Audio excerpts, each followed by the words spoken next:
Hello, everyone. I'm Cinay, and welcome to this week's Technotalk. Here we discuss STEM-related topics with special guests to inform people and give them our perspective on modern concepts. Without further ado, let's greet our special guest of the week. Hi, Selin. Hello, thank you so much for having me. How are you? I'm fine. How are you?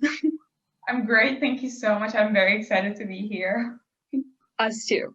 So, first of all, tell us a bit about yourself. Yeah, of course. So I'm an 18-year-old gender equality activist from Istanbul, Turkey. My main focuses are, I would say, Sustainable Development Goal 4 and 5, which are equal access to education and global gender equality. I am the youngest representative of UN Women's Global Gender Equality Movement, He for She, here in Turkey, and also one of the 300 young activists who were chosen by the United Nations to become national gender youth activists.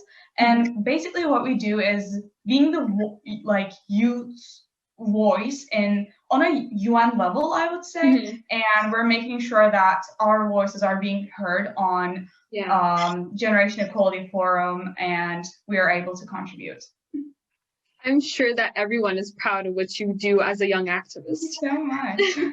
You're welcome. So let's discuss today's topic, STEM for women engineers. Life is rapidly becoming technologically advanced every day. We make scientific discoveries and engineering solutions that streamline our lives. And these advancements affect everyone. But women have historically been underrepresented in STEM fields, and UNESCO has claimed that less than 30% of the world's researchers are women. Though that mindset has been changing, there is still an incredible opportunity for women to develop and change the face of STEM industries. So, Selin, why did you become an activist? So I would say since I was a little kid, I have always been into, social construct and gender-based stereotypes, or I was very much interested in topics such as like equality and law, etc. But I've never really had that one motivation, that one spark. I would say. Yeah. Until one day, my back then, I believe like 6-year-old little brother told me that I didn't really have to worry about school and I didn't have to worry about getting a good job because at the end of the day, I could just like simply get married, and I was very lucky. And that was a moment, I remember how shocked I was because these stereotypes were so normalized. They were so much into our lives that we don't even realize them until someone points it out. So that was a moment when I said, okay, that has to be changed, and I'm going to be the one who changes it. Wow, I can feel your ambition and passion for this role from here. So how did you become a part of the UN Women's Global Gender Equality Movement called He for She in Turkey? And what does your work entail?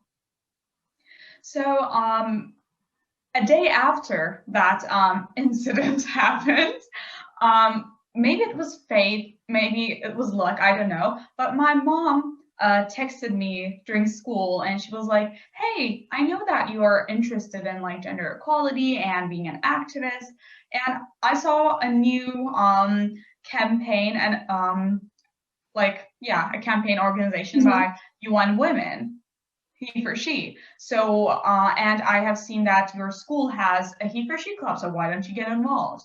But after doing my research, I saw that we didn't have any He for She clubs at school. And in fact, we didn't have any active He for She clubs at a high school level in Turkey, like at all. But the very interesting part about it was that in US, Canada, UK, Germany, those countries had so many different He for She clubs on high school and college level. So I said, okay, why don't we start the first club? And I have sent an email to UN Women HQ, which was pretty bold. I don't know.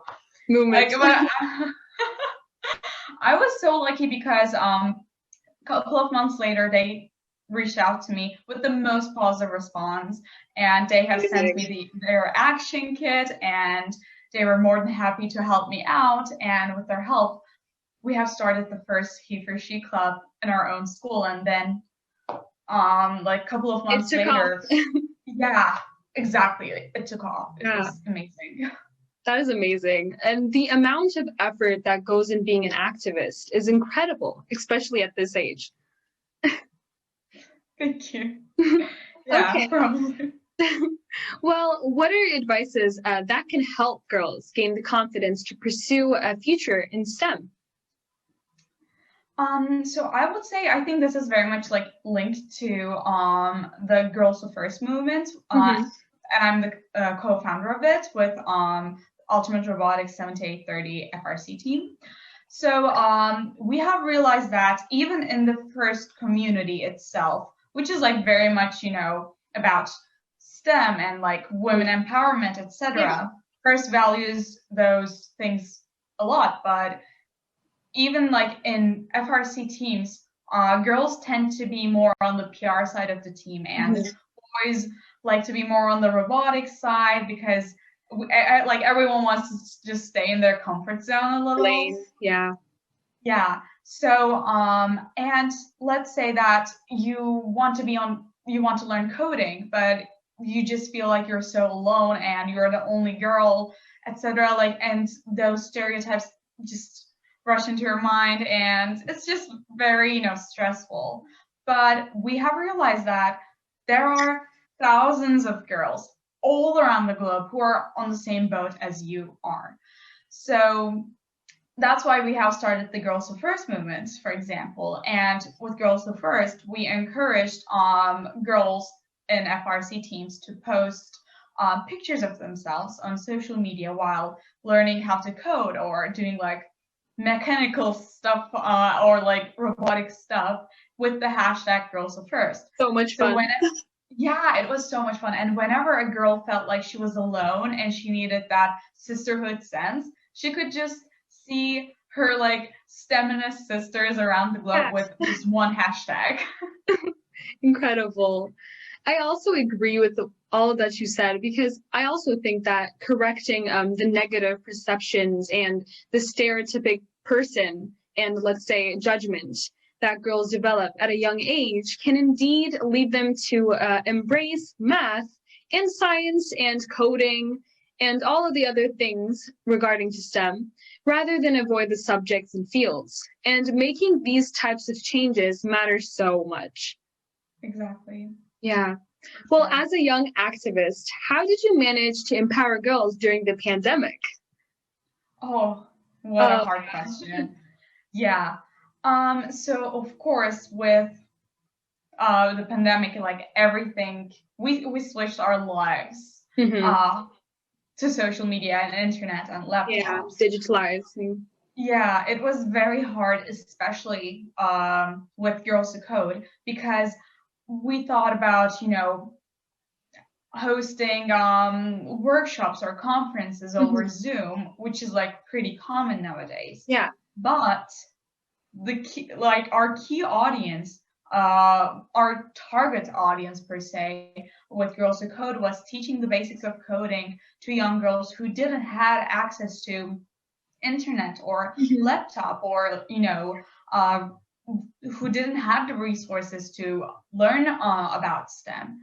So if we wanted to host webinars or workshops on Zoom, like it wouldn't really make any sense because we wouldn't be able to hit our target audience. So at the moment, we're having meetings and discussions with different companies and organizations to, you know, sponsor us or like help us in a way that they can, and we can actually create meaningful change. But it is very tricky. Like, it's no lie. It's hard.